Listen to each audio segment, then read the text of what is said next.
Hi guys, আমি আমি Bob. আর তোমরা দেখছো দ্য বংস রিয়াকশন।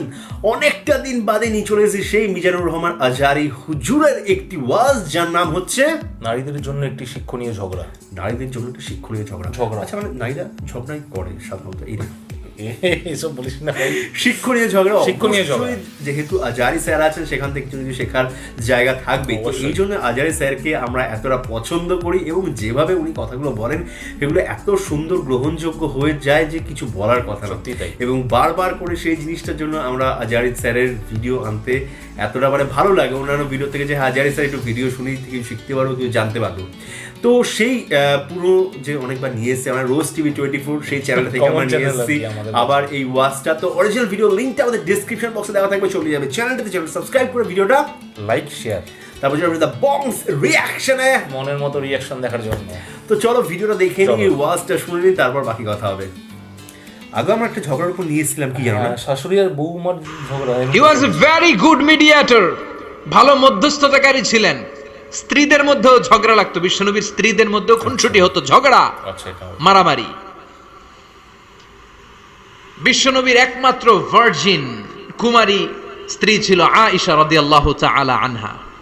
ওনার বাড়িতে বিশ্বনবীর আরেক স্ত্রী, খুব সম্ভবত হাফসা বা সফিয়া, কোন বর্ণনা এসেছে পায়েস, কোথাও এসেছে ঝোলওয়ালা তরকারি হাদিয়া নিয়ে আসছে, যে এটা আপনারা দিলাম। মায়েশা তরকারি দেখে রেগে গেলেন, আমার ঘরে তরকারি দিছো কেন, আমি রাঁধতে পারি না? আমি নিজ হাতে রান্না করে বিশ্বনবীরে খাওয়াবো। রেগে মেগে তরকারির ঝোল নিয়ে সাফিয়ার বা হাফসার গালের মধ্যে মেখে দিয়েছে। হাফসা যে বিশ্বনবীর কাছে বলি, ইয়া রাসূলুল্লাহ, কুমারী বউ তো আদর করছেন বেশি, লাই দিয়া কই তুলছেন দেখেন। ও নবী, আমি পায়েস নিয়েছিলাম আর ঝোল করা তরকারি নিয়েছিলাম, ভেবেছিলাম আপনিও খাবেন, আয়েশাও খাবে। আয়েশা কয়, আমি কি রাঁধতে জানি না, নিয়ে আসলা কেন আমার ঘরে, দিলা কেন? আমি রাঁধতে জানি, নিয়ে যাও। শুধু আমার তরকারিটা প্রত্যাখ্যান করে নাই, তরকারির ঝোল আর পায়েস দিয়ে আমার গালের মধ্যে কসমেটিক্স বানায়া দিছে। এই যে গাল দেখেন, দলিল নিয়ে আসছি, দেখেন কি করছে। বিশ্বনবীর পদ্ধতি ছিল, বিচার কেউ দিলেই he never take any action, he never react anymore. কখনো উনি অ্যাকশনে যেতেন না, উনি দুই পক্ষের কথা শুনতেন।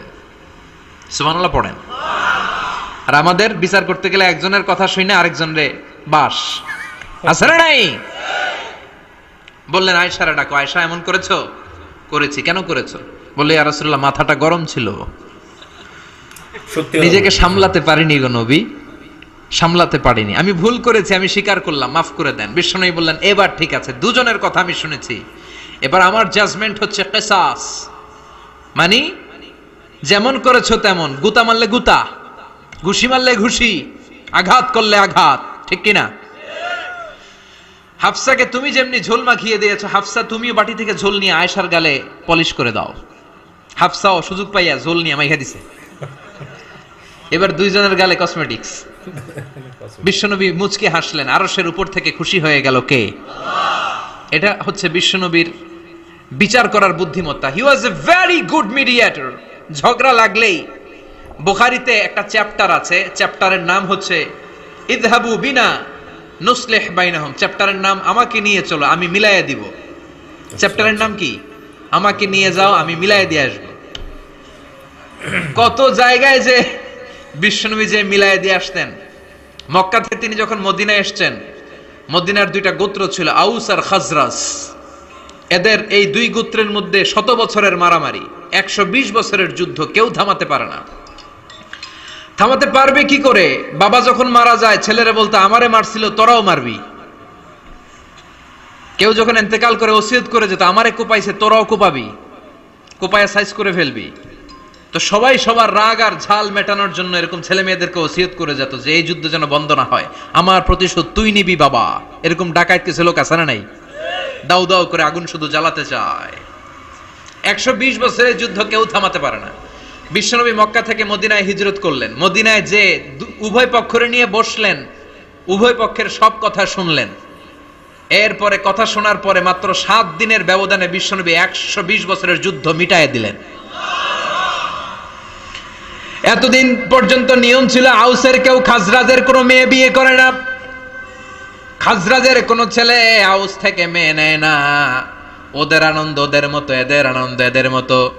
এই মিলিয়ে দেওয়ার পর থেকে আউস আর খাজরাজের মধ্যে বিয়ে করানোর ধুম পড়ে গেল।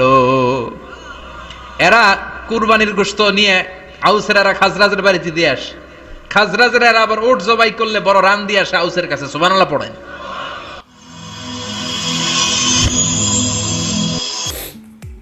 নারীদের জন্য একটি শিক্ষণীয় ঝগড়া, মানে নারীরা কি করতেন, মানে হয় এরকম মেয়েদের মধ্যে হয় যে মানে যেহেতু তিনি তার বয়সটা কম ছিল, আমরা বিষ্ণুনবীর ওই ওয়াইফের বয়সটা কম ছিল, তো আমরা তাই জন্য হয়তো হট করে তিনি রেগে যেতেন, ব্যাপারটা হয়তো বুঝতে পারেনি, কিন্তু বেশ ভালো লাগে স্বীকার করেছেন।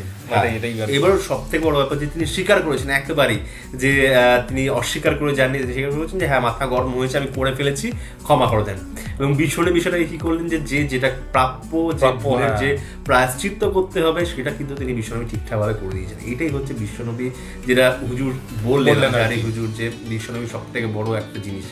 তো অবশ্যই বিশ্বনবী যখন তার তো কোনো কিছু ভুল হতে পারে না, স্বাভাবিক ব্যাপার। এবং 120 বছরের যে যুদ্ধটা তিনি মাত্র 7 দিনের ব্যবধানে সেই যুদ্ধটাকে মিটিয়ে দিলেন, এবং দুটো যে মানুষজন ছিল, দুটো সম্প্রদায় আমি বলছি, তাদের মধ্যে মিলমিশ করে দিলেন। এবং মিলমিশের সব থেকে বড় যে একটা উদাহরণ যেটা হচ্ছে তাদের মধ্যে একটা সম্পর্ক গড়ে গেল, মানে এইখানকার এই সম্প্রদায়ের মেয়ের সাথে ওই সম্প্রদায়ের ছেলে, আর এই সম্প্রদায়ের ছেলের সাথে ওই সম্প্রদায়ের মেয়ের যে বিয়ে, সেই বিয়ের মাধ্যমে সমস্ত এমন একটা সম্পর্ক জুড়িয়ে দিলেন তিনি, যেটার মধ্যে দিয়ে আর কোনোদিনই ঝামেলা লাগবে না। ওই জন্য শিক্ষণীয় ঝগড়াটাই মানে আর কি, এটা দিয়ে আর কি একদম ঠিকটাই, যে প্রত্যেকের মধ্যে যে যখনই কোনো রকম ঝামেলা হবে সেখানটায় যদি একটা কোনো রকম সম্পর্ক তৈরি হয়ে যায়, সেখানে কিন্তু সেই ঝামেলাগুলো বড় বড় ঝামেলাকে মেটানো যায় সম্পর্কের, ভালো সম্পর্কের মাধ্যমে। এইটা হচ্ছে এখান থেকে বোঝা গেল।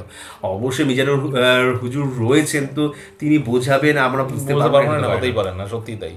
দারুণ, মানে বেশ ভিডিওটা অনেকদিন পরে আমরা একটা ইসলামিক ভিডিও নিয়ে আসলাম, ভালো লাগলো আর কি। সত্যি বেশ ভালো লাগলো।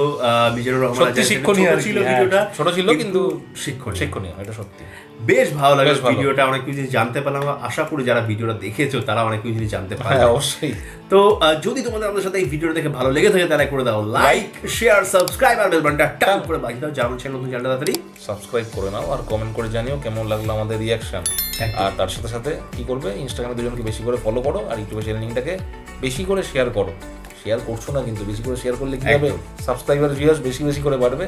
আর এখনো যারা ফেসবুক গ্রুপে জয়েন করেনি তারা জয়েন করে ফেলো, আর পেজটাকে লাইক করে সর্বত্র শেয়ার করে দাও। যত বন্ধু বান্ধব, অফিস কলিগ, এক্সওয়াইজেড, পাড়া প্রতিবেশী, আত্মীয় স্বজন, ভাড়াটিয়ে, কাউকে ছাড়ো, বললাম কি, যাই ঠিক আছে। আর তার সাথে সাথে সোশ্যাল মিডিয়া একদম কোথাও ছেড়ো না, সব জায়গায় ছড়িয়ে দাও। তো সবাই ভালো থাকো, সুস্থ থাকো, সবাইকে ভালোবাসা ছড়িয়ে দিও। ছড়িয়ে দিও। পরবর্তী ভিডিওতে তোমাদের সাথে আবার দেখা হচ্ছে, ততক্ষণের জন্য টাটা।